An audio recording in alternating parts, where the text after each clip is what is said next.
Hello, and welcome to episode 3 of the Dice Throne podcast. I am here today with Rick May. How are you doing, Rick?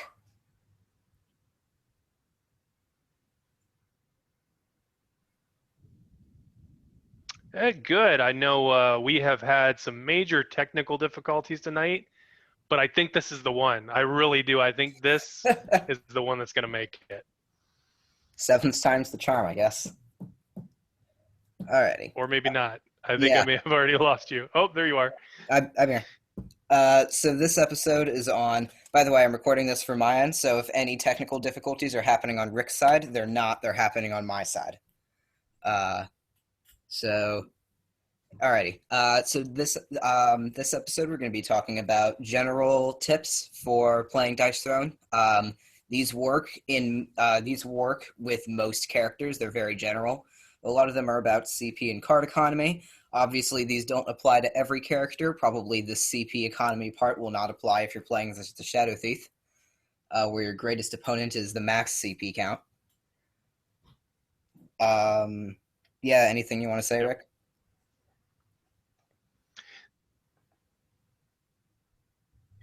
Yeah, I think I want to share with everybody. The start of this conversation came from the common response you'll get from a lot of people when asking about strategy for a specific hero is, well, it varies. And while I do think the two podcasts thus far have been extremely helpful because I play the monk a lot, I learned a few tips and tricks from that podcast, so I appreciate that. He does play the monk a lot. There's no one consistent strategy that's going to win every time. You got to adapt. So from that, oh, sorry.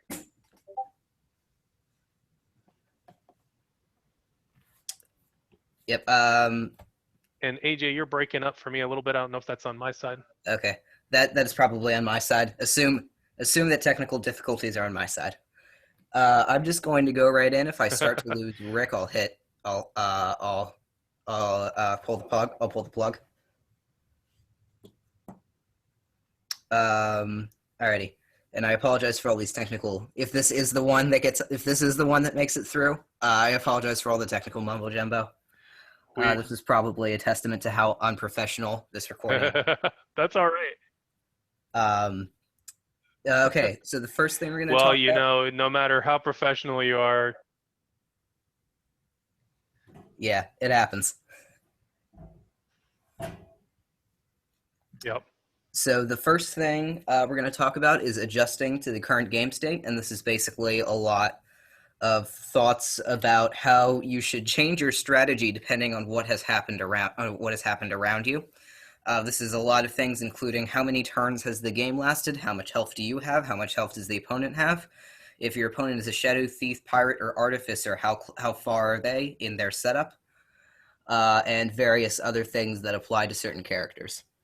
The main thing that, to give an example, the main thing that I want to talk about is on upgrade cards.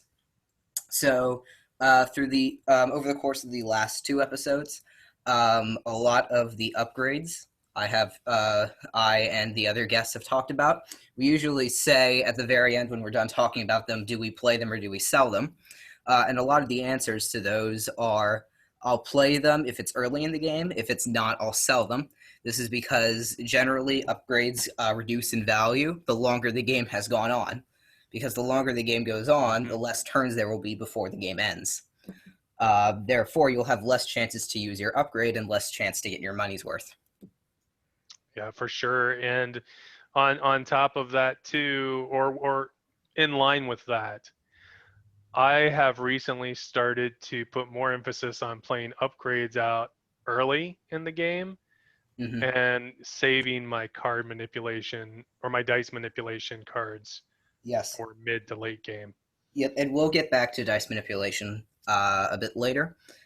That it's definitely a lot of, you want to be stingy with every single point of CP because having just one more point of CP can make a huge difference if your opponent either is a pirate and just steals CP from you repeatedly, or if your opponent is going to try to out CP you in an ultimate war.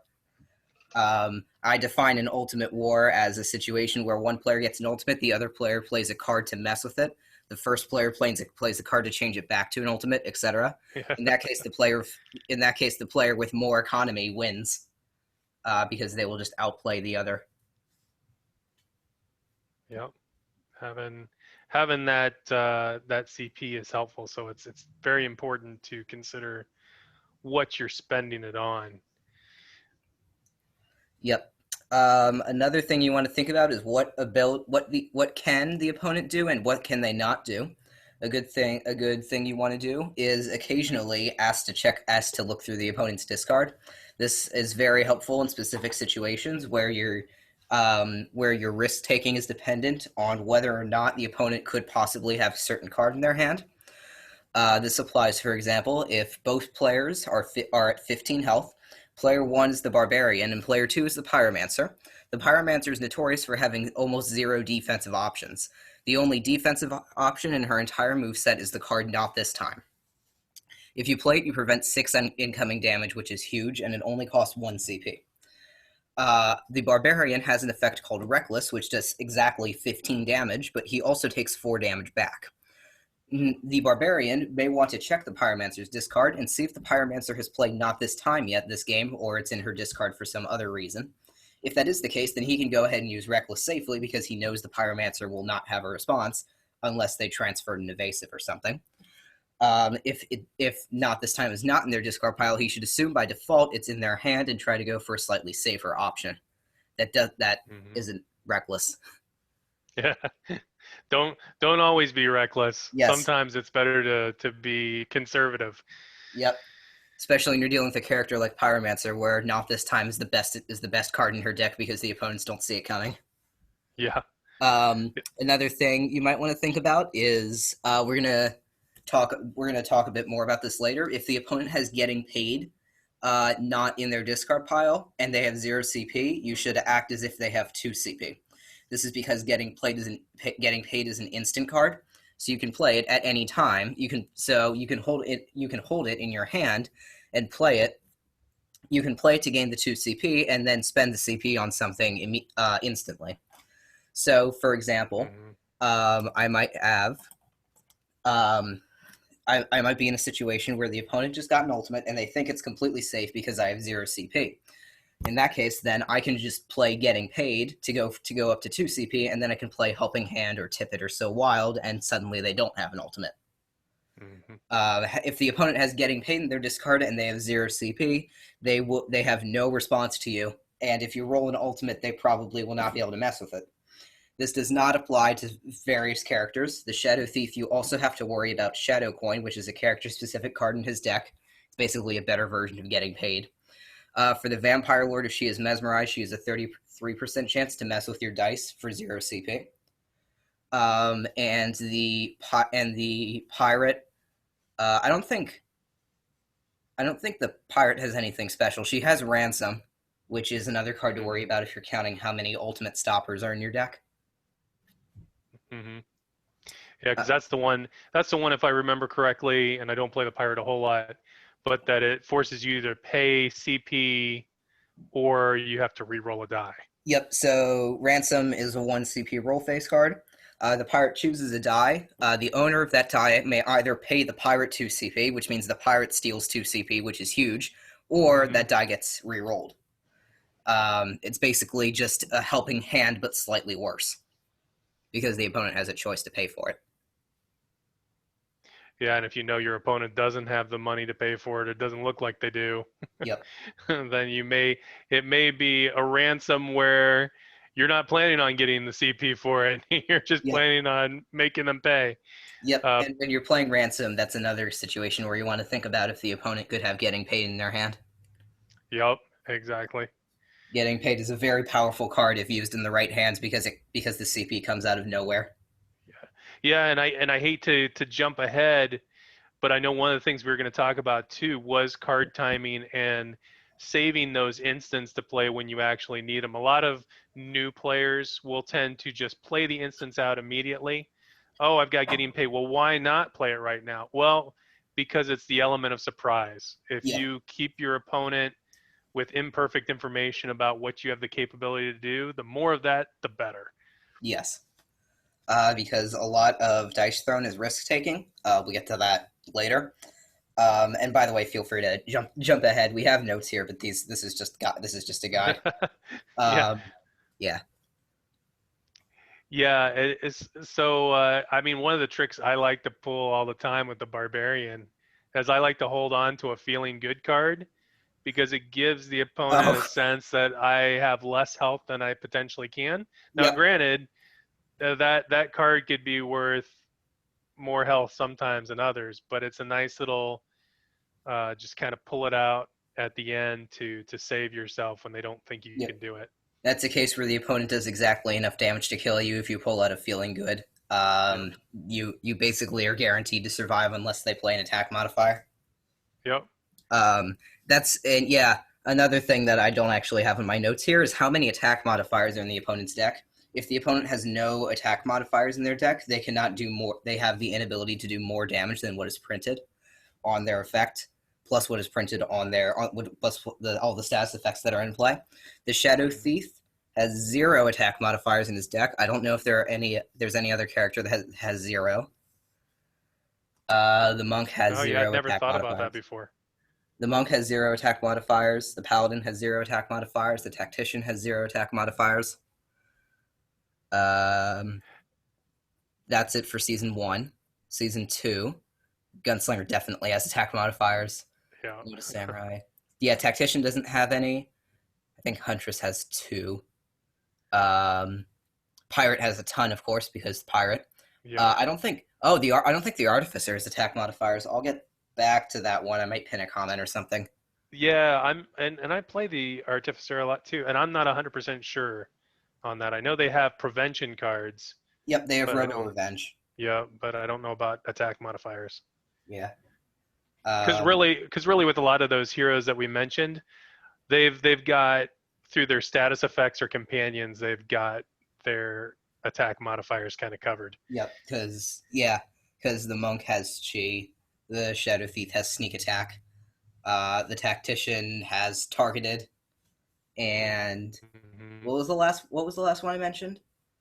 Um, Paladin, and Paladin is good. What, Paladin, yeah. Yeah. So all those characters have their own ways of getting attack modifiers. So that's another thing to think about. If the opponent is doing exactly enough to kill you, and they have no way of increasing the damage, if you do, or they're dealing pure damage, um, if you prevent exactly one of it, you will survive. Mm-hmm. If they do have attack modifiers, that is something you should think about when you're thinking about risk taking for defense. The next note on my little cheat sheet here is go with the flow. That's basically don't try to force the dice to get something that the dice aren't going to give you. Mm-hmm. And especially true with some heroes more than others. Like some heroes, like the Barbarian, it's a little safer to be a 6 chaser Right. because he's got so many abilities that can use a 6. But if you're playing as, say, the Monk, or you're playing as, trying to remember the other one that I was thinking of that doesn't really have the ability to use those 6s many other places, then you're really wanting to be careful about that. Huntress. Yes, that was it. Yeah, the Artificer's kind of on that. Yeah, generally like the 6 dependence of each character. 6 dependence is a pro, which means if you're trying to chase an ultimate, you will probably hit something if you don't get the ultimate. Um, Other characters that don't have 6 dependence, chasing ultimates is kind of risky. The Monk does have, which does have palms, which are just pseudo 6s. Yep. Yeah, because the same 1 out of 6 chance. Yep, and they got Tempest Rush. Yeah, which sometimes is an interesting decision, right? Because if I've rolled some Yep. palms and some lotuses, like I know that really the odds are kind of the same of rolling either symbol, but I need less of them for Tempest Rush. Yep. So Yeah. so when we talk about crunching the odds, it's like, okay, well, I could I could try and go for the lotuses, but I'm going to need more, especially if I don't have an upgrade to my 4/6 ability. I'm going to Yep. need more 6s. whereas I only need 3 palms, so it's a little bit easier for me to get to, kind of like the Shadow Thief Shadow Dance. Yep. If you've ever watched, if Ed, by the way, when you're finished with this podcast, go watch Nate Chatelier play. He is amazing. He's great at that. He does a lot of figuring out what are the odds that this works, and that is a lot of how competitive Dice Throne players come on top. They figure out what are the odds that this will work. And that's a segue into our next section, which is risk taking. Taking risks isn't bad necessarily, especially if you have something to fall on if you miss.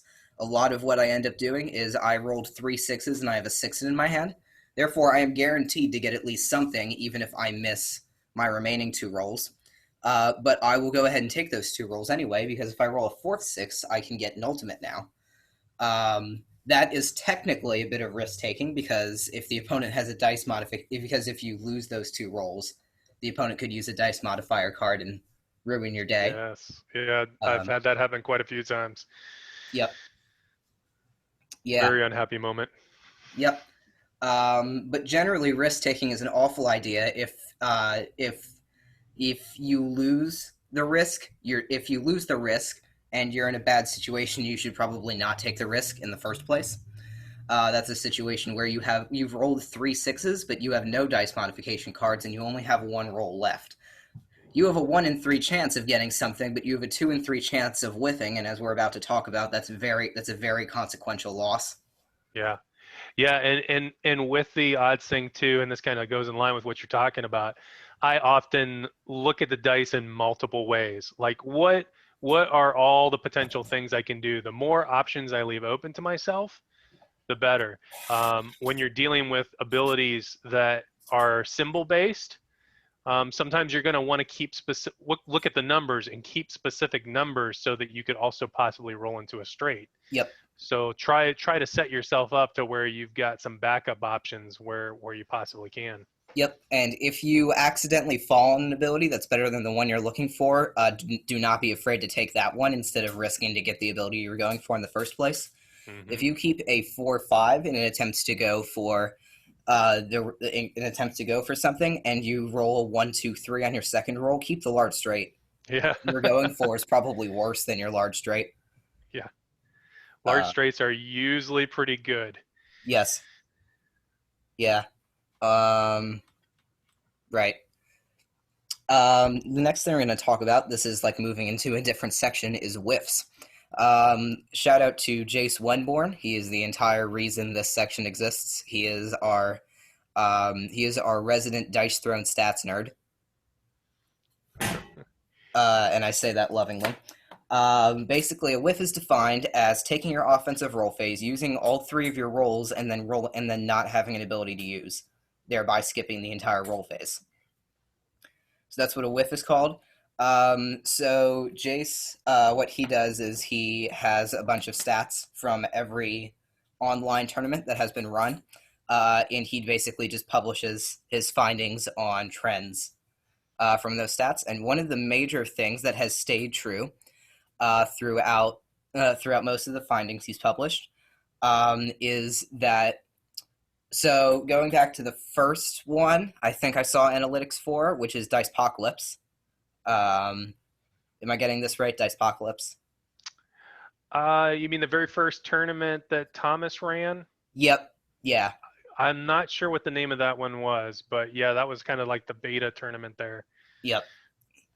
Yeah, and then so what Jace said is that if you whiff in a game and your opponent does not whiff, your odds of winning are 0%.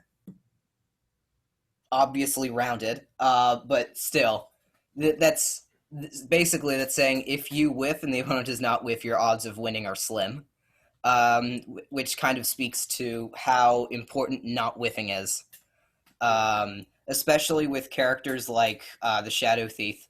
If you whiff against a Shadow Thief, you are in trouble because they get 1 more turn, which basically increases their damage by like 5 for the game, which is consequential. it's not as important against characters like the Cursed Pirate because if the pirate is flipped, they basically have a time bomb on them. In general, stalling against a Cursed Pirate is a legit strategy, especially if your character doesn't really have any better options against them. Although, the one thing I thought of recently, and I know this is Curse Pirate specific, but Yep, since the Curse Pirate on the Curse side has the ability to flick the balloons and to if you inflict up stall. to 3, if you stall and she gets all 3 doubloons on you, then she's only technically losing like 1 point when we talk Yep, about trades and things like that. and yep, yeah. I was thinking about the Curse Pirates move set, and I realized this is a bit off topic. I was thinking about the Curse Pirates move set lately, and the entire move set of the Curse Pirates flip side is just mitigating the curse, which is a very interesting design choice and partially why the Curse Pirate is so feared in the community.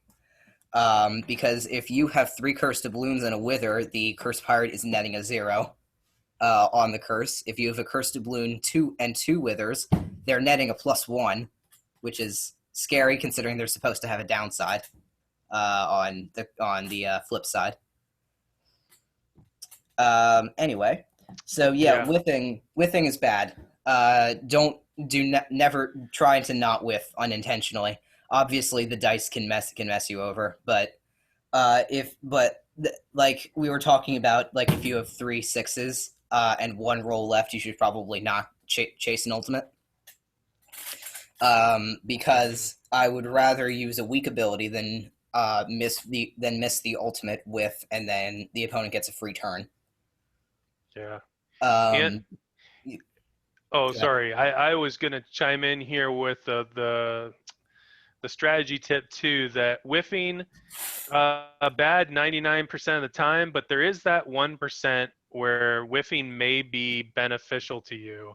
Yep. And that's the moment when the attack that you can activate is weak and your opponent's defense is strong, especially if it can kick a lot of damage back to you. You may want to consider just saying, you know what, I'm not going to activate an ability. I'm going to intentionally whiff because it's Yep. not beneficial to me trade-wise to try and hit them. Yep. It's kind of ironic how we keep bringing the cursed pirate up, but this especially applies to the pirate. There are 2 situations that I found in which intentionally whiffing is a good idea. Either again, you're doing like 3 damage and your opponent is a pyromancer, because if you do 3 damage, there's a chance they do 4 damage back, which completely nullifies your turn. You just got a -1 for that turn, which was worse than just calling a whiff. Mm-hmm. And the second situation is if your opponent is guaranteed to die during their upkeep phase. This especially applies against a curse pirate because the 4 damage you take from the curse is completely irreducible. Mm-hmm. That's also like if the opponent has 3 poisons on them and their bye is gone. If the opponent has 3 or less health, then they're going to die during the upkeep phase, so you have no reason to try to hit them and risk getting hit back yourself, especially in competitive games where winning point margin makes a difference. Yes, for sure. Um, so that's pretty much all about whiffs. Don't whiff unless you should. Yeah, it's one of those things where it's counterintuitive, right? Yep. Because you would think, no, I never want to whip. I always want to activate ability and do something. Well, sometimes maybe not.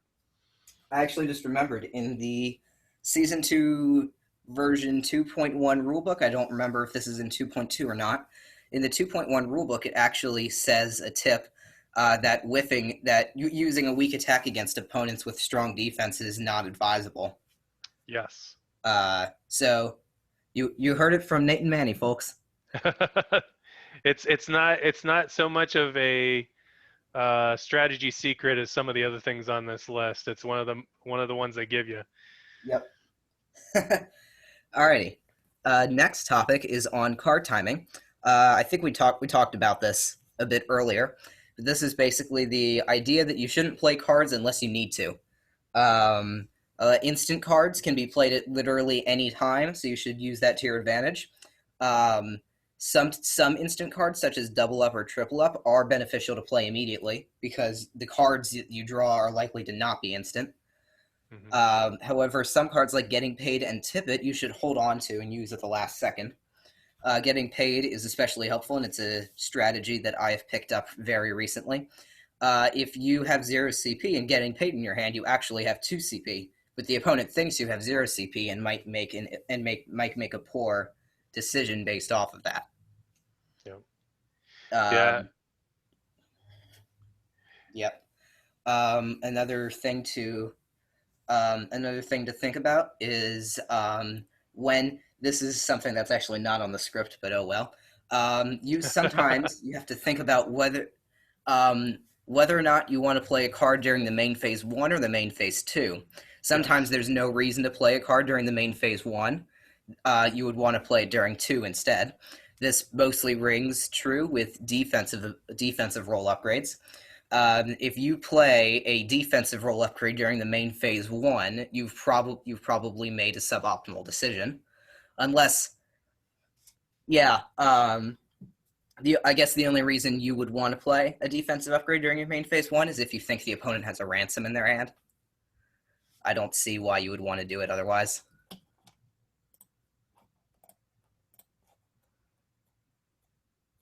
Sorry, I just lost my internet. Ah! It's going so well. I hear you again. Yep. I actually got back into that one. I don't think. Okay. I don't. Hopefully, it didn't decide that the meeting is over. Alrighty. Pulling this back up. Sorry if you've been sudden silence there. Again, we're doing this over Zoom, so internet issues abound. Alrighty. Yeah, you know what? I blame AJ because he went off the script, and obviously that's what caused the break. Yep. The internet gods decided that this shouldn't be our take. So yeah, what I was talking about earlier, because I don't know how much of that Rick missed, is you've pretty much no reason to play a defensive upgrade during your main phase 1, nor do you have much of a reason to play an offensive upgrade during your main phase 2, since it doesn't really in both cases the upgrade won't really come into play until after another main phase that's coming up. Yeah, because I like having that flexibility of having some CP going into my offensive role phase and being able to decide after the fact whether it's going to be worth it to do that upgrade to my defense. Yep. I used to actually fun story. I used to have a custom character where one of their abilities said all opponents get a free income phase. They gain a CP and draw a card, but then they do something really powerful, obviously. So that kind of changes the strategy up, because now you shouldn't base the decisions on what cards are in your hand, but what cards are in your deck, because you could draw any card in your deck with that ability in play. Yep. But there's no official ability that gives opponents CP during your own turn, so ignore that. Go ahead. Oh, I was going to say one last thing on the card timing topic is we're telling you to hang on to cards mostly, but as everything, there's exceptions to every rule. If you're playing against a pirate or a shadow thief that can potentially bleed your hand of cards, Yep. You may want to go ahead and play some of those cards before you get them stolen away from you, or not stolen, but just lose them. Right. And same thing with the shadow thief. It's another good reason to hang on to that getting paid until you can use it, because shadow thief, you might get paid and then not be able to use the CP, and then the shadow thief steals it on their turn. Yep. And that's an unhappy thing. Yep. Another thing to think about is for 99% of the Cursed Pirates effects, you choose the card that you discard. For all of the Shadow Thief's effects, the card is random. So that's another reason to hold on to cards. If you have an upgrade card that you know you don't want to play, maybe instead of selling it, just hold on to it so it's a buffer for random discards. Well, the pirate has a singular random discard in their deck, and that is the card Crow's Nest. They have to roll a 6 on it, but it's there. If Crow's Nest is in the pirate's discard, they're out of random discards for that game. Yeah. Also about like counting discards and whatnot. Remember that the Shadow Thief has enough draw power to burn through his entire deck. If a Often character, does. yep, that has happened in I've a couple of games. It doesn't happen very often, but it happens. If a character burns through their entire deck, they get to shuffle their discard pile, reshuffle it, which basically removes all the information you had about them, about their deck. That's why it's also helpful before they shuffle to like write down what cards you're are in their hand. Because if their deck is empty, you're 100% sure what cards are in their hand because every other card is face up. Hmm. So that might be a good time to write down their hand because now you have very valuable information before they shuffle. But again, Yep. that doesn't happen often, so it's not something you need to worry about. Alrighty, next subject is about using dice modifiers offensively versus using them defensively. I'm gonna have Rick talk on this one because Yeah, and this is an interesting topic for me because when I started playing Dice Throne, I always wanted to use my dice modification cards on my offensive rolls. Um, Always wanted to try and get that ultimate, right? Because everybody wants yep, that. It's a good feeling. it's Uh, it's very powerful, completely unstoppable, yeah, and the opponent has pretty much no chance of coming out with a decent net after it. yeah. So I mean, obviously, dice modifier cards used on your offense can be very helpful, and then also there are some cards that can only be played on your dice or a teammate's dice versus your opponent. But when it's a dice modification card that can be played either way, either you can play it on your dice or your opponent's dice, sometimes hanging on to those dice modifiers, especially early game, to be able to mess with your opponent's dice can be a good strategy. And the person I learned this from the most was playing against John Heydrich, who's a multiple time champion dice throne player. In general, He, yeah, he tends to hate play a lot of dice mod cards. You're feeling like you just cranked out everything you could to get to this really good roll, maybe an yep, ultimate, maybe I a have a 4/6, and then he'll take it away from you. yep, I have a really funny Johnny Six's story, which is going to be relevant later in the discussion. He is very again another person you should watch is John Heydrich. I think the finals for the DTFC are somewhere, so watch that. John is a we nickname him Johnny Sixes because he's just that good. Yeah. His skill has somehow rolled over to luck, which makes him a very dangerous player. Yeah, because he's got both aspects of the game going. And it's like he's got pretty he does some really lucky things, but he also does equally amount of really smart things. I don't think without both of those things he would be as much of a threat. But Ignore, but ignore, yeah, ignore I nerding. Ignore us I nerding about the Dice Throne meta.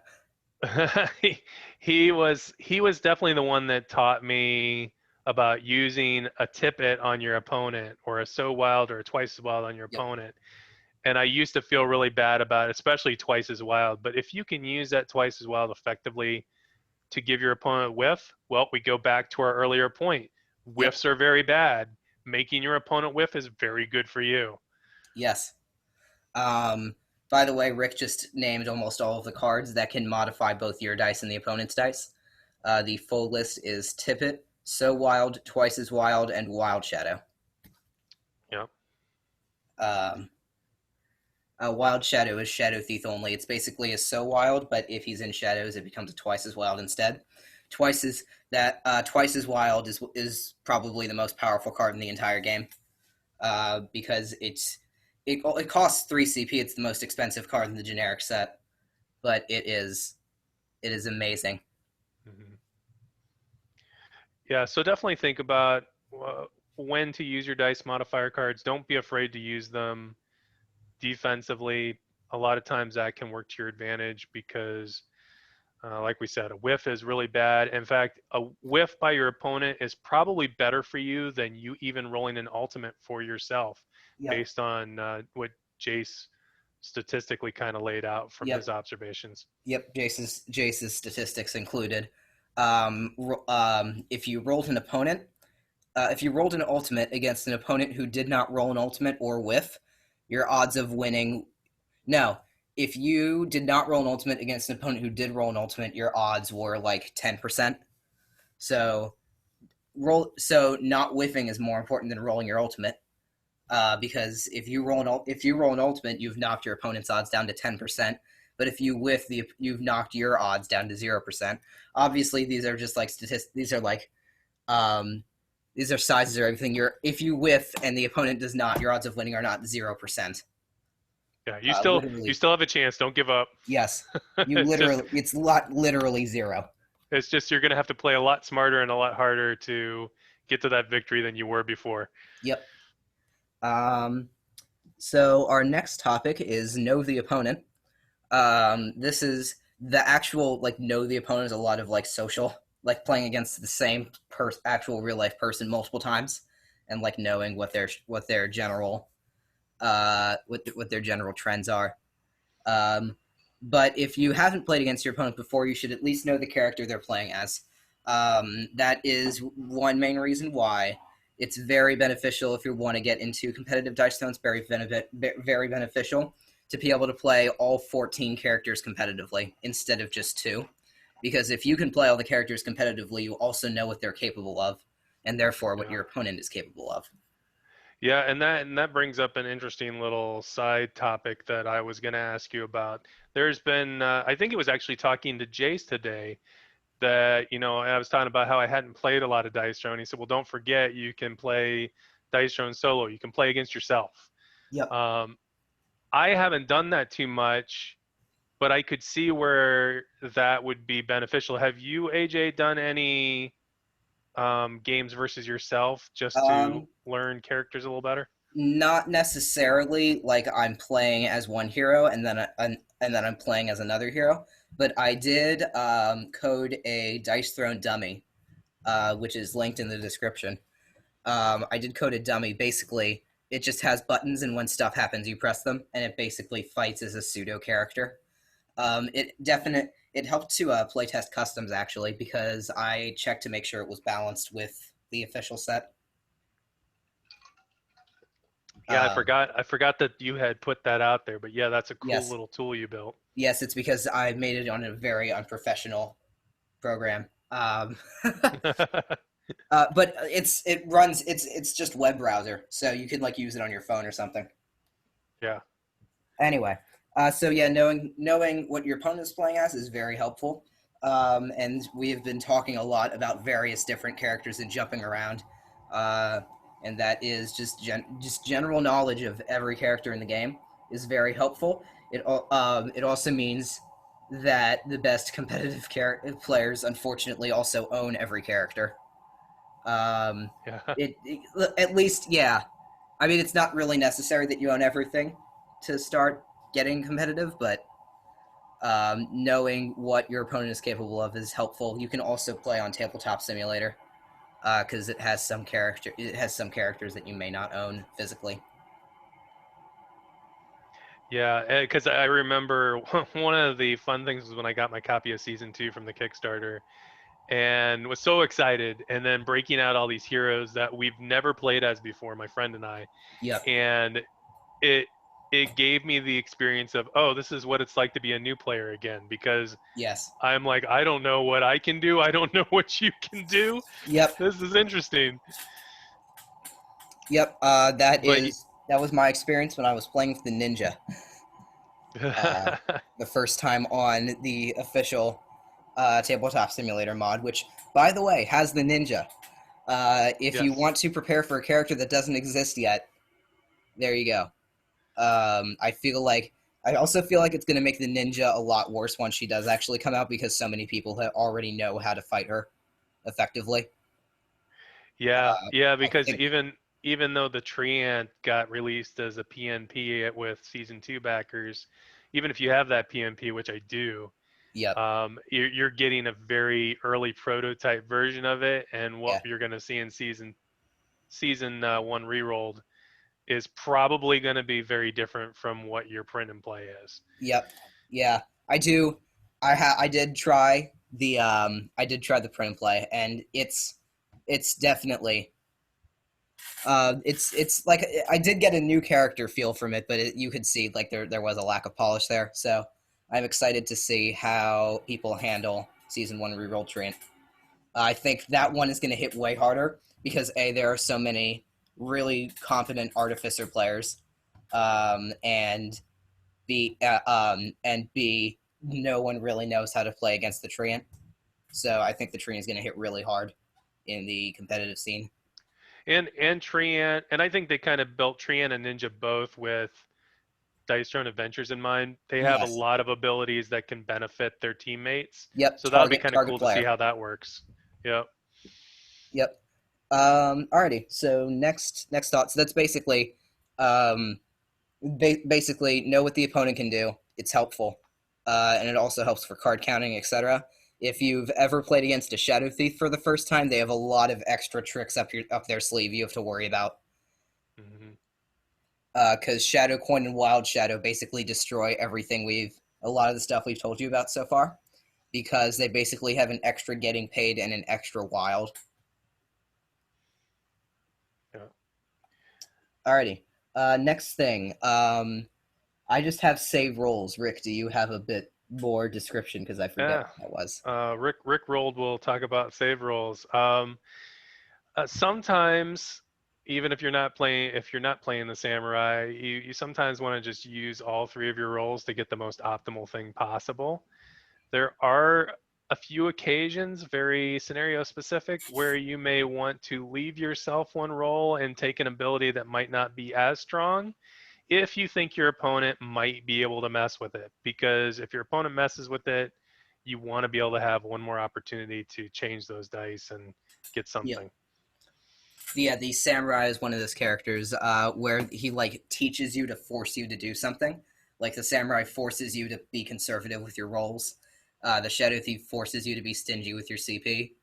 Mm-hmm. The paladin forces you to pay attention to your health and the opponent's life health, Mm-hmm. etc. So yeah, if the opponent has a bunch of if you think the opponent has dice modifiers in their hand, you get an ability, don't just waste your last roll. You should wait. You should just keep you should just keep that, and then if the opponent messes with the dice, you have one roll left. That's why usually when I'm playing over video chat, if I get an ultimate in 2 rolls, I will say I just rolled an ultimate in 2 rolls, any response, because that's a thing you have to think about, because the opponent still has one chance to get that ultimate back. Yes. Yeah. Yeah, and we were talking about this a bit earlier, but you also need to think about ultimate wars, where that's again where one player gets an ultimate, the other player messes with it, then the third player changes it back to an ultimate, and on and on and on.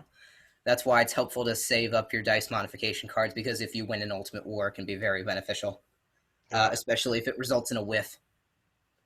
Yeah, unless you're Johnny Six, like the great story recently was he was playing against his brother Kevin. John rolled an ultimate. Kevin was like, "Oh no, you don't." He played it twice as wild. Changed 2 of John's dice. John still had a re-roll left. He re-rolled the dice and got both 6s back. Yep. That is why. So that's Rick's Johnny Six's story. Mine is I was playing against John Heydrich. I was the tactician. He was the vampire lord.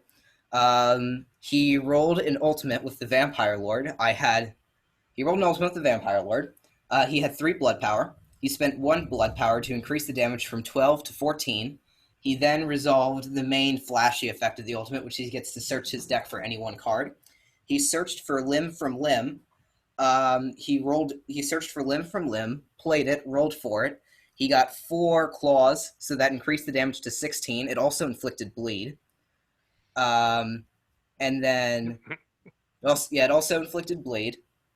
I think I'm missing something. Yeah, and he did that. Then he played Blood Boil from hand. The damage ends up at 20. He just throws a bunch of attack modifiers on it. The damage ends up at 20, and then he spends 4 blood power to heal equal to the amount of damage successfully dealt, which of course is all of it because ultimate. Yeah, like a 40-point swing between damage and heal. So to everyone who thinks the Vampire Lord is underpowered, 40-point swing that is completely outside reach of every other character in the game. I basically lost at that point because there you can't come back from that. Yeah, I think Vampire Lord definitely can hit really hard with her ult if she plays it right.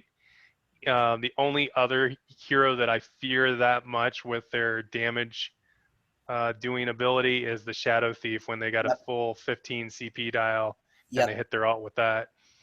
yep. So that 15 CP Shadow Thief ultimate is 20 damage plus their sneak attack if they have it. So that is a damage cap of 26. Yeah. Yeah, so Um, that that yep, that's like, and when you put that in terms of the fact that you're going to be starting with 50 health, that's 50% of your health, considering that you're not blocking any of that because it's an ult. So there's yep, half your health gone in one turn. in one attack. Yep. The only other two characters that can do that are obviously Barbarian and Pyromancer. They do something called stun locking, where they Hmm. do an attack that does damage. They stun you, which means they get another turn. They do another attack to stun you. Then they repeat and keep going on and on and on. The Barbarian and the Pyromancer are the only characters that can kill the opponent on turn one because they can just repeatedly stun lock them. Yeah, Um, that's miserable. Even if, because I think most commonly it might happen twice in a row, but yep. if it happens more than twice in a row, it gets really frustrating. I think there's actually an achievement in the season 2 rulebook for stun locking the opponent as the barbarian. Alrighty, so second to last thing, watch the opponent's CP. So you want to make if the opponent again, if the opponent has 0 CP and they do not have any instant CP gain cards in their hand, they have no response to anything you roll. If you roll an ultimate, if you're going for an ultimate and the opponent has 0 CP and they don't have getting paid, if you get the ultimate, it will go through, guaranteed. Hmm. Um, Again, with the Shadow Thief, you also have to worry about Shadow Coin, but I don't think there's any other character. Oh, Ambush. We forgot about Ambush. Ambush. What is that? Whose card is that? Tactician, 1 CP, instant, 2 tactical advantage. Ah, So he can do that into Helping Hand. We forgot about that. yeah, there is the tactician. One of his great things too is he can, if he's got tactical advantage, he basically has CP. Yep. Yeah, I just treat tactical advantage as better CP. Because it also does a variety of other things. Hmm. So that's another thing to think about if the opponent has any tactical advantage, because they can also pull that out. And tactical advantage is instant, so it can be used whenever. Yeah, yeah, Alrighty. definitely. Yeah, I don't think we can drag on this topic that long. We've covered a lot of it already. Yeah, I agree. Yeah, so basically, if the opponent doesn't have any responses now, as your that would be then your chance to go for an ultimate. Again, go with the flow. If you roll 0 6s on your first roll, don't try to force an ultimate unless you somehow have 5 6s worth of cards in your hand. Yeah, although I would say even with that, Yeah, it's probably a there waste of CP. it wasted CP, wasted cards. You probably shouldn't do it too often Right. to get to the alt because it's not very efficient. Yep. I think the only way you could do that reliably is if you had twice as wild, so wild, six and samesies, Yeah, which and had a lot cost of CP. 7 CP. And if you have all 4 of those cards in your hand, you are already a pretty dangerous foe, even if you don't use them for an ultimate. That's when you get to be Jeff Bezos and be like, I'm just gonna buy myself an alt. Yep. Um, yep. So the last thing is Rick added this one last second. Uh, so this was Rick's idea. Join the Dice Throne Discord for various strategies. I think I very recently posted about gunslinger strategies. Yeah, We yeah, can, and yeah, oh, sorry, I was gonna say, and just to meet other people. This is something that I'm being a little hypocritical on because I haven't done this much myself, but I feel like I need to. there's channels on the Discord for video chat, Tabletopia, local play, Tabletop TTS. Simulator. Yep. Yep. So obviously TTS probably the best. But Yeah. if you can get in games with a lot of different people at different skill levels, you're going to end up learning some new things just by watching other people and how they play the heroes. Yep. A lot of the high-level DTOC games are on YouTube somewhere. I Hmm. think they're under the channel Dice Throne Dutchland, because Thomas also runs the German Dice Throne community. Um, Yeah, those are definitely worth yes. watching too, as kind of a way to get some strategy tips. And not to self promote, but I did, or well, Drake Finney actually was the one that helped live stream a lot of matches in the tournament that I ran a couple years back. Those are still out there on YouTube. I think it's under the YouTube channel is 4DOA, for the Four Dicemen of the Apocalypse. Yep. But those you'll also see Johnny Six and Kevin playing in the final match Yep. A in lot. those videos. You're gonna see Johnny Sixes a lot. Yeah. I've actually thought about contacting him about like us just recording TTS games using various different characters just for competitive resources. Yeah, for Because he sure. is, because he is just a he's again he's just a beast. If you ever get a chance to play against John Hydrick, think of it as a learning experience. Yeah, don't be Yep. mad if you lose. Also, And I got to yeah, say too, John, super nice guy, super nice yes, guy. yes, He'll definitely tease you a little bit during the game, and he's good about making some jokes. Like oh man, I forget some good John jokes that he tells you when he's doing yep. nasty stuff to you. But yeah, John's a good guy if you ever get to play with him. Yep. I think the most memorable one is when he's playing Vamp Lord and he rolls sixes on his defensive. He says, "I suck you for two," instead of "I steal two health." Um, yeah. Also watch Nate play. Nate has also done a lot of stuff, and I think he is of the Nate Manny and Gavin trio. He's probably the best resource to watch, mostly because he plays Shadow Thief, so he has to think about the game the most critically. Yeah, Nate is Um, the OG. Yep. Yeah. Also, while it may seem not worthwhile, check out some of the live streams of them playing a very early version of Dice Throne, a version of Dice Throne where Shadow Dance was broken. Um, I think you can still find the beta Shadow Thief on Tabletopia. Shadow Dance. I remember I played on Tabletopia one time. I picked Shadow Thief and I was like, wait, this is different. Yes. Dagger Strike 2 costs 2 CP, which is just like that's a balance issue because it's not worthwhile. Um, they changed that to 0 CP. Um, Shadow Dance 2 was really powerful if you had the level 3 upgrade. You always got something in addition to the shadows and sneak attack. It was like 3 CP or 2 cards.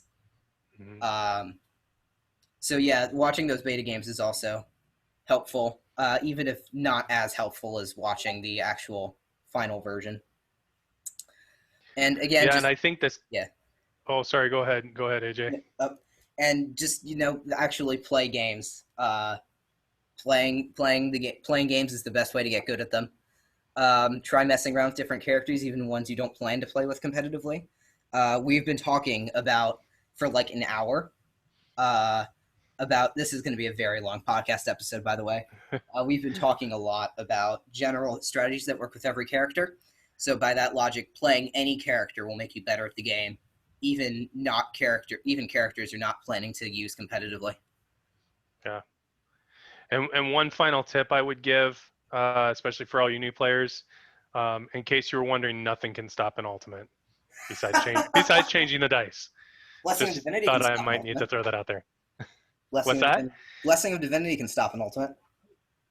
Well, I can't stop it, It just but it it can keep you alive. yeah it stops the ultimate from doing what it wants to do, Yeah. which is kill the opponent. Um, there's something um, actually I think I can say this. Hex stops an ultimate. That was on the DTA live stream. Oh yeah, that's right. I do remember that. Yep, New Hex status stops an effect ultimate in DTA.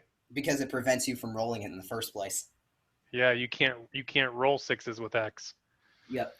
Yeah, they It's mentioned that in nasty. the GTA live stream, so I'm allowed to say that. Yeah. Uh, yeah, yeah. And actually, as a serious note to that, make sure you know the rules of the game. There are a lot of things. If you don't have a complete understanding of how everything works, sometimes that can be used against you in a competitive scene. For example, if you're unaware that tactical advantage can be used whenever, the opponent can spend tactical advantage as they're about to gain them, so they don't waste them.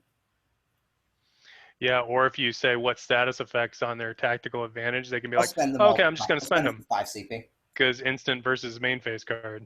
Instant wins. Yep. Yeah. Also, another tip: don't play status effect removal on tactical advantage, unless Yeah. unless it's bye-bye, in which case you're fine. Yep. That would be the only one. But then you're only getting rid of one tactical, and is it worth it? Yeah, you'd Maybe probably be not. better off getting rid of a targeted or potentially the tactician transfer. Yeah, or protect. Yep. Yeah, and one thing that's not on script as a thing of that is you want to think about when you draw stat before the game. You want to think about what the biggest stats effect threat is that the opponent has, and think about stats effect removaling that. Mm-hmm. So that would be like if Yeah, you're don't. playing against a tactician. In my experience, constrict is not extremely game changing, so it's probably not important to remove that. Whereas targeted the damage on targeted can really add up, so it's probably better to get rid of that. Against a pirate, actually, a lot of the pirate's effects are really scary and could be considered valid targets for stats effect removal. Artificer, synth is in the early game. Synth is really powerful to remove since it really shuts down the artificer, pun intended. Um, as the late game approaches, it's usually better to get rid of nanites instead, or even transfer them to the artificer. Nanites work in a kind of weird way.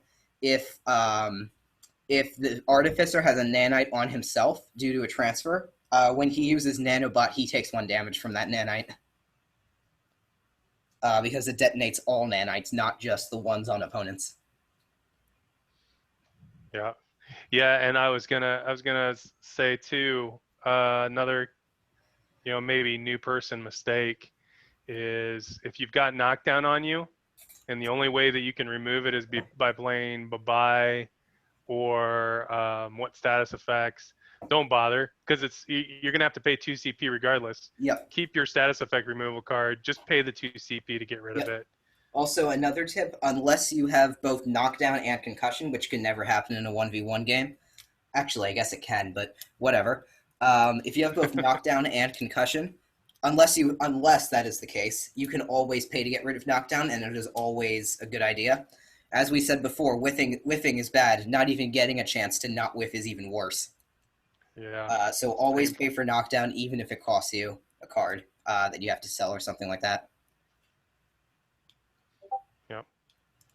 So I think that is the greatest extent that how this has gone. This is probably going to be like an hour long on Oh. on YouTube. That's fine. I mean, it's fine because this is something we could talk about. That's probably something I could talk about all night. It was great. It was great having you here, Rick. Yeah. Thank you so much for having me. Yep. So yeah. So just to summarize everything we've talked about, pay attention to whether it's early, mid, or late game, and think about paying CP for upgrades, etc. And think about that to your advantage. Count your opponent's discards. Think about what they can and cannot do. Go with the flow. Don't try to force the dice to do something they're not rolling for. Think about how late in the game it is and how advantageous taking a risk is, and how much of a loss you get if you fail. Whiffs are really bad. Try not to get them. There are a couple of cases where whiffing intentionally is a good situation. Think about the opponent's defense and whether or not they're going to die during their next upkeep phase. Don't play cards unless you absolutely have to. Instant cards can be pulled out to create an element of surprise. Think about whether or not you wanted to use the dice modifier offensively or defensively. Some dice modifier cards can only be used offensively. Others can only be used defensively. The remaining are usually dependent on the current game state. But you should have a good mix of offense and defense generally. Know the opponent, know what they can do, what they cannot do. Save your leftover offensive rolls in case the opponent tries to mess with your dice. Watch the opponent's CP. If they have no CP and no way of gaining it, they can't stop you. And finally, play games, check the Discord, look at resources, etc. Another thing I didn't mention on the play Discord end of it is if you go to the Dice Roy files, there is a spread of all of the generic cards, and that is something you want to have memorized. A list of the generic cards. Yes. That is a very helpful resource. Probably the most helpful thing in there for actually playing the game. So anyway, it's been good having you, Rick. This was the Dice Throne podcast. Thank you for listening, and we will see you next time.